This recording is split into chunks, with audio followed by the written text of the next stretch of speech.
Hai Sobat Catur semua, selamat bertemu kembali dalam sebuah pertandingan. Dalam posisi kalah dan terdesak, belum tentu berakhir kalah. Seorang petarung bebas yang berada di ring pentagon bisa membalikkan keadaan dengan sebuah kuncian atau submission, sehingga posisi terdesak berubah menjadi kemenangan. Dan dalam catur, itulah yang terjadi pada pertarungan antara Vasily Ivanchuk melawan Artur Yusupov di turnamen kandidat quarter final di Brussels tahun 1991. Kala itu, Yusupov secara mengejutkan menemukan kombinasi di posisi yang sudah kalah 3 perwira. Perlu sebuah kemenangan. Artur Yusupov memberikan segalanya dan bermain brutal demi sebuah kemenangan. Seperti pertarungan jalanan, pertukaran biji kedua pemain berhembus pada tingkat yang mengejutkan. Oke, langsung saja kita lihat pertandingannya. Putih dipegang oleh Vasily Ivanchuk, memulai dengan C4, dibalas Yusupov yang hitam dengan E5. Kemudian G3, persiapan fianchetto gajah ke G2. D6, membuka jalan mengembangkan gajah C8. Gajah G2, G6, fianchetto gajah ke G7. Kemudian putih memainkan D4, melakukan pertukaran pion untuk mengembangkan pusat. Kuda D7, kuda C3, gajah G7 mengancam pion D4 sebanyak 2 kali. Kuda F3 membackup pion D4 sekaligus persiapan rogada pendek. Kuda G ke F6 mengembangkan kuda dan persiapan rogada pendek. Kemudian putih melakukan rogada pendek dan hitam pun juga melakukan rogada pendek. Menteri C2, benteng E8, benteng D1, C6, B3, menteri ke E7 memperkuat lajur E untuk persiapan majunya pion ke E4. Gajah A3, E4 mengancam kuda F3. Kemudian kuda menghindar ke G5, E3. Tentu saja pion ini tidak dapat dipukul, sebab bila dipukul maka akan dipukul balik dengan menteri dan menang satu kuda. F4, putih membuat lajur E macet dengan harapan menteri dan benteng hitam tidak berkembang. Tapi kelak pion hitam E3 ini akan berbisa. Kuda F8, B4, gajah F5, menteri ke B3, H6, mengusir kuda. Kemudian kuda lari ke F3, kuda G4. Kuda melakukan penyusupan dengan tujuan membackup pion E3, mengontrol petak lemah F2 dan juga mengontrol petak H2. Kuda ini cukup kuat karena tidak mudah untuk diusir.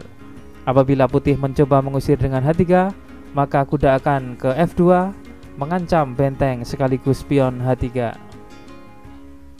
B5, membuka jalur gajahnya untuk mengontrol pion lemah D6, sekaligus persiapan menempatkan kudanya ke E5 untuk bertukar dengan gajah hitam G7 atau kuda hitam G4 yang kuat.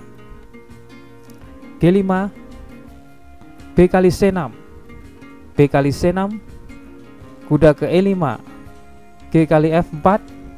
Sampai di sini langkah yang dianjurkan dari putih adalah pertukaran kuda putih dengan kuda hitam G4 yang kuat.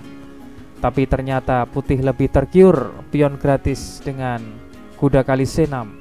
Kemudian dibalas hitam dengan menteri ke G5. Hitam diuntungkan tempo.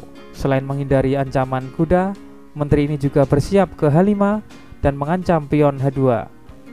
Sekarang kuda hitam G4 ini menjadi sangat berbahaya. Gajah kali D6, kuda ke G6, kuda D5, menteri H5 mengancam H2. Kemudian dibalas putih H4, kuda kali H4, pengorbanan kuda untuk membuka jalan ke pertahanan raja lawan. G kali H4, menteri kali H4. Menteri hitam meninggalkan pengawalan ke gajah F5, padahal ada ancaman dari putih menang perwira lagi dengan menempatkan kuda ke E7 sekaligus menggarpu gajah. Tapi ternyata hitam sudah menyadari dan tetap fokus satu tujuan, yaitu menggedor sayap raja yang telah dikuasai sepenuhnya hitam. Dan sekarang menteri ini masuk ke H2 tanpa dapat dicegah oleh putih. Pion hitam E3 sangat kuat sekali dengan melakukan zone marking terutama ke peta F2. Satu-satunya harapan perisai putih adalah gajah G2. Kita lanjutkan. Kuda D ke E7 skak, raja ke H8, kuda kali F5. Sekarang hitam kalah 2 perwira. Kedua pemain beradu sprint.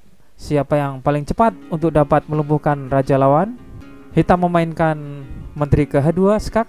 Satu-satunya langkah raja adalah ke F1, benteng E6, menteri B7 mengancam benteng. Pada posisi ini banyak pengamat mengatakan bahwa hitam akan kalah. Tapi dalam posisi kalah ini, Yusupov yang memegang hitam secara mengejutkan mengeluarkan jurus kuncian atau jurus submission ala petarung bebas di panggung ring pentagon. Yusupov memainkan langkah benteng G6. Luar biasa sekali langkah benteng ini. Kembali hitam melakukan pengorbanan benteng A8 demi mengejar skak mat. Ada ancaman indah dari hitam dengan menteri ke H1. Apabila dipukul gajah, maka kuda hitam ke H2 dan memaksa raja putih bergeser ke E1 dan dieksekusi akhir benteng ke G1 skak mat. Pion E3 ini adalah pion rasa perwira. Sangat kuat sekali, membuat pergerakan raja putih sangat terbatas. Apa yang akan dilakukan putih untuk ancaman itu? Putih memainkan menteri pukul benteng, raja ke H7, menteri G8 skak. Putih mengorbankan menterinya demi memukul benteng hitam. Raja pukul menteri, kuda C ke E7 skak, raja ke H7, kuda kali G6, F kali G6, kuda kali G7, kuda F2 mengancam menempatkan kudanya ke H3 dan mengancam mat di G1. Apabila kuda H3 ini dipukul gajah, maka mat di F2. Gajah kali F4, putih melakukan pengorbanan gajah untuk menarik menteri hitam keluar untuk melakukan delay terhadap ancaman mat hitam. Menteri pukul gajah, kuda ke E6 mengancam menteri. Menteri kembali ke H2. Sekarang secara material hitam kalah. Menteri seimbang lawan 2 benteng. Kuda sepadan dengan kuda dan praktis putih unggul 1 gajah. Tapi posisi raja putih cukup kritis. Putih memainkan benteng D ke B1, kuda H3 mengancam mat di G1. Apabila kuda dipukul, maka akan mat di F2. Sebuah kerjasama dan kolaborasi yang sangat bagus dari menteri, kuda, dan pion E3 disertai posisi yang sangat pas sekali. Benteng B7 skak, raja ke G8, benteng B8 skak mengorbankan bentengnya untuk menarik menteri hitam keluar. Kemudian menteri pukul benteng, gajah kali H3, kemudian menteri ke G3. Sampai di sini putih menyerah karena ancaman mat di F2 tidak dapat dicegah. Oke sobat catur semua, jadi kesimpulan dari partai ini adalah dalam menghadapi posisi kalah, janganlah kita menyerah. Berusahalah sekuat tenaga. Cari secercah harapan untuk peluang menang. Semoga apa yang disampaikan di partai ini semakin menginspirasi sobat catur semua untuk semakin bersemangat dalam bermain catur. Sekian dan terima kasih.